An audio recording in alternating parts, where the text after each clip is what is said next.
தமிழ் புத்தாண்டில் நீ சுமந்து வந்த எல்லா சுமைகளையும் இன்னைக்கு என் காலடியில் வைத்துவிடு. நீ அழுத இரவுகளை நான் எண்ணியிருக்கிறேன். நீ சொல்ல முடியாமல் உனக்குள் உடைந்த நாட்களையும் உன் தந்தை நான் அறிந்திருக்கிறேன். மனிதர்கள் உன்னை புரிந்து கொள்ளாத போது நான் உன்னை முழுமையாக புரிந்து கொண்டேன். உன்னை நிராகரித்த இடத்தில் நான் உன்னை அழைத்தேன். இந்த தமிழ் புத்தாண்டில் கஷ்டம் நீங்கி விடுதலை வார்த்தைகள். இந்த புத்தாண்டில் உன்னை கட்டியிருந்த சங்கிலிகள் உடைக்கப்படுகின்றன. உன் குடும்பத்தில் இருந்த கழகம் இன்றைக்கு என் நாமத்திலே அமைதியாக மாறுகிறது. கடன் நோய், மனவேதனை, தூக்கமில்லாத இரவுகள் எல்லாவற்றிற்கும் என்று ஒரு முடிவு எழுதுகிறேன். நீ தோல்வி என்று நினைத்து இடத்தில் நான் புதிய ஆரம்பத்தை கொடுக்கிறேன்.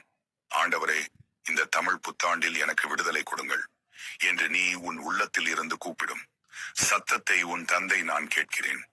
நீ சுமந்து வந்த பாரங்கள் மனிதர்களுக்கு புரியாத பாரங்கள், ஆனால் அவை எனக்கு தெரியும். இரவுகளில் நீ மறைத்து வைத்த கண்ணீர் என் பாதங்களில் விழுந்திருக்கிறது. இந்த புத்தாண்டில் உன்னை கட்டியிருக்கும் சங்கிலிகள் உன் தந்தை என் நாமத்தில் உடைக்கிறேன். நீ தொழில் செய்யும் தொழில் கூடத்தையும் உன் வீட்டையும் சுத்தியிருந்த சத்துருவை நான் என் வல்லமையால் இன்றே எரித்து சாம்பலாக்குவேன். சத்குருவின் இரும்பு கோட்டையாக இருந்தாலும் சரி, வெண்கல கதவாக இருந்தாலும் சரி, உன் தந்தை நான் தகர்த்தெறிவேன். பயத்தின் சங்கிலி, தோல்வியும் சங்கிலி, கடனின் சங்கிலி, மனவேதனையில் சங்கிலி, அனைத்தையும் நான் அகற்றுகிறேன். இனி நீ அடிமை அல்ல, நீ என் பிள்ளை. உன்னை தாழ்த்திய வார்த்தைகள் இனி உன் வாழ்க்கையை நிர்ணயிக்காது. நீ தள்ளப்பட்ட இடத்திலிருந்து நான் உன்னை உயர்த்துவேன். மூடியிருந்த கதவுகள் இந்த புத்தாண்டில் திறக்கப்படும். நீ இன்னைக்கு சொல்லுகிற இந்த ஜெபம் காற்றில் போகாது. இது என் இருதயத்தை தொட்ட ஜெபம். என் சமாதானம் உன் உள்ளத்தில் நிரம்பட்டும். என் சுகம் அளிக்கும் வல்லமை உன் உடலையும் மனதையும் தொடட்டும். பயப்படாதே, இந்த புத்தாண்டில் நான் உன்னோடு நடக்கிறேன். உன் கையை நான் விடவே மாட்டேன். ஆண்டவராகிய நான் சொல்லுகிறேன். இந்த புத்தாண்டு உனக்கு விடுதலையின் ஆண்டு, சங்கிலியின் ஆண்டு, புதிய ஆரம்பத்தின் ஆண்டு, புத்துணர்வு புத்தாண்டு, ஆசீர்வாதங்கள். என் செல்லமே, இந்த தமிழ் புத்தாண்டு உனக்கு கண்ணீரின் ஆண்டு அல்ல, இது சாட்சி சொல்லும் ஆண்டு. உன் வீட்டின் வாசலில் இருந்து சாபத்தின் வாசனை போகிறது, ஆசீர்வாதத்தின் வாசனை பரவுகிறது. நீ இழந்ததை நினைத்து அழாதே. நான் கொடுக்க போகிறதை பார்த்து நீ ஆச்சரியப்படுவாய். இந்த ஆண்டில் உன் முகத்தில் சிரிப்பு நிலைத்திருக்கும். உன் உள்ளத்தில் பயமிடம் பெறாது. உன் தந்தை சொல்லுகிறேன். என் அன்பான குடும்பமே, உன் வீட்டுக்குள் நான் நடந்து வருகிறேன். சிரிப்புகள் குறைந்த இடங்களில், மௌனம் அதிகமான அறைகளிலும் நான் இருக்கிறேன். இந்த புத்தாண்டில் உன் குடும்பத்தை கட்டியிருந்த எல்லா பாரங்களுக்கும் நான் விடுதலை எழுதுகிறேன். பெண்களுக்காக உன் தந்தை நான் பேசுகிறேன். என் மகளே, என் பிள்ளை அமைதியாக சகித்த வழிகளை நான் பார்த்தேன். சொல்ல முடியாத கண்ணீர், தாங்க முடியாத பொறுப்புகள், உன்னை சோர்வடைய செய்த வார்த்தைகள் எல்லாவற்றையும் நான் அறிந்தேன். இந்த புத்தாண்டில் உன் மனதை கட்டியிருந்த பயம் உடைக்கப்படுகிறது. தாழ்வு, அவமானம், தனிமை இனி உன் அடையாளம் அல்ல. நீ சுமந்த சுமைகளை இப்போது என் கைகளில் வை. நான் உனக்கு மதிப்பும் மரியாதையும் புதிய பலமும் கொடுக்கிறேன்.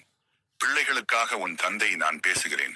என் குட்டி பிள்ளைகளே, உங்களை பயமுறுத்திய கனவுகள், குழப்பங்கள், தீய எண்ணங்கள், படிப்பில் வந்த தடைகள் எல்லாவற்றிலும் இருந்து நான் உங்களை விடுவிக்கிறேன். இந்த புத்தாண்டில் உங்கள் மேல் ஞானமும் தெளிவும் தங்கும். தீய பழக்கங்கள் உங்களை அணுகாது. என் பாதுகாப்பு உங்களை சுற்றி இருக்கும். நீங்கள் தலை உயர்த்தி நடப்பீர்கள். நீங்கள் சாட்சியாக வளருவீர்கள். முழு குடும்பத்திற்காக உன் தந்தை நான் பேசுகிறேன். என் கண்மணிகளே, உங்கள் வீட்டில் இருந்த சண்டை விரிசல், மனக்கசப்பு இன்று என் நாமத்தில் நீங்குகிறது. கணவன் மனைவி பிரிவினை இன்று ஒரு முடிவுக்கு வருகிறது. கடன் நோய், வேலை இழப்பு, நிம்மதி இல்லாத இரவுகள், இவைகளை இந்த புத்தாண்டில் நான் முடிவு எழுதுகிறேன். உங்கள் வீட்டின் வாசலில் இனி சமாதானம் நிற்கும். ஆசீர்வாதம் உள்ளே வரும். பயம் வெளியே போகும். இறுதி விடுதலை ஆசீர்வாதம். உன் தந்தை தரும் ஆசீர்வாதத்தை பெற்றுக் கொள்ளுங்கள். இந்த புத்தாண்டில் புத்துணர்வு பெறுங்கள். பயப்படாதே, உங்கள் குடும்பத்தின் நடுவில் இருக்கிறேன். இந்த புத்தாண்டு உங்களுக்கு விடுதலையின் ஆண்டு, சுகமளிப்பின் ஆண்டு, சந்தோஷத்தின் ஆண்டு. உன் தந்தை ஆகிய நான் சொல்லுகிறேன். உன் குடும்பம் விடுதலை பெற்றது. உன் பெண்கள் உயர்த்தப்படுகிறார்கள். உன் பிள்ளைகள் ஆசீர்வதிக்கப்படுகிறார்கள். என் சமாதானம் உன்மேல் தங்கட்டும். என் கிருபை உன் வீட்டை சூழட்டும். இப்போது உன் தந்தை தரும் ஆசீர்வாதத்தை தலை வணங்கி பெற்றுக்கொள். முதல் ஆசீர்வாதம், மன சமாதானம். இத்தனை வருடங்கள் தேடிய அமைதி இந்த ஆண்டில் உன்னை தேடி வரும். இரண்டாம் ஆசீர்வாதம், உன்னை கட்டிய இந்த பழைய சாப சங்கிலிகள் இந்த புத்தாண்டில் என் நாமத்தில் உடைக்கப்படுகிறது. நீ அடிமை அல்ல, விடுதலை பெற்றவன். மூன்றாம் ஆசீர்வாதம், உடைந்த உறவுகள், பிள்ளைகள், கணவன் மனைவி உறவுகள் இணைக்கப்படுகிறது. சமாதானம் குடியேறும். 4ஆம் ஆசீர்வாதம். பொருளாதார உயர்வு தருவேன். நீ எண்ணிய இடத்தில் நான் நிறைவே உண்டாக்குவேன். கடன் குறையும். நீ மற்றவர்களுக்கு கொடுக்கிற நிலைமைக்கு உன்னை நான் உயர்த்துவேன். 5ஆம் ஆசீர்வாதம். உன் மனசுகம். மருந்துகள் தளர்ந்த முடியாத வழிகள் என் கைகளால் தொட்டு சுகமடையும். தூக்கம் உன்னிடம் திரும்ப வரும். மனம் புத்துணர்வு பெறும். 6ஆம் ஆசீர்வாதம். பெண்களுக்கான உயர்வு. தாழ்த்தப்பட்ட இடங்களில் நான் உன்னை உயர்த்துவேன்.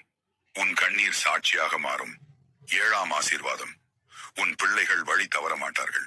அவர்களின் மேல் ஞானமும் பாதுகாப்பும் தங்கும். 8ஆம் ஆசீர்வாதம்.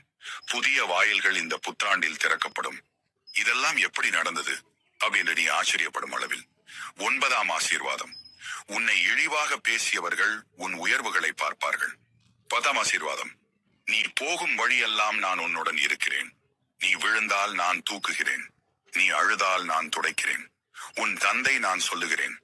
இந்த 2026 தமிழ் புத்தாண்டு உனக்கு இழப்பின் ஆண்டு அல்ல, ஈடு செய்யப்படும் ஆண்டு. தாமதமானாலும் மறுக்கப்படாத ஆசீர்வாதம் உண்டு. இந்த தமிழ் புத்தாண்டில் நீயும் உன் குடும்பமும் உன் தொழிலும் உன் வேலையும் உன் வருமானமும் மேன்மேலும் உயர்த்தப்படும். உன் தந்தையின் ஆசீர்வாதம் எப்போதும் உங்களில் தங்கும். ஆமேன். Whenever I ate ice cream, I felt a sharp sensation.